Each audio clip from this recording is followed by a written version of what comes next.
ஆர்த்தி முன்னாடியே வேணுக்குனே ரம்யா கூட க்ளோஸாக இருக்க மாதிரி வெளியே திருப்பாரு போல. ஆர்த்தி அதெல்லாம் பார்த்துட்டு அமைதியாக இருந்தா. அட ஆமாண்டி, அமைதியாக தான் இருந்தா.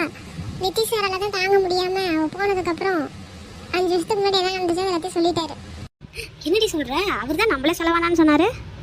ஆமாம், கோவத்தில் எல்லாத்தையும் சொல்லிட்டாராம். அப்பயும் அருணா நான் அதை நம்பவே இல்லையா. அப்புறம் நம்பிக்கைலாம் போய் நீயே உங்கள் அம்மாட்ட கேட்டுக்கோ அப்படின்னு சொல்லிட்டு அவர் வந்துட்டாராம். ஆனால் அதுக்கப்புறம் என்ன ஆச்சுன்னே தெரியல, நாளைக்கு தான் தெரியும். ஏன் அதுக்கப்புறம் நிதிஷ் ஃபோன் பண்ணி கேட்கலையா?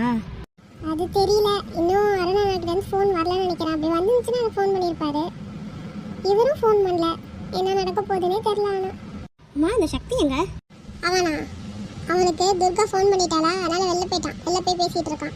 ஓ ஆமால, துர்கா பேசலன்னு ஃபீல் பண்ணிகிட்டே இருந்தால. அம்மா உன் ஆஃபீஸில் அந்த பாஸ் வந்துட்டானா?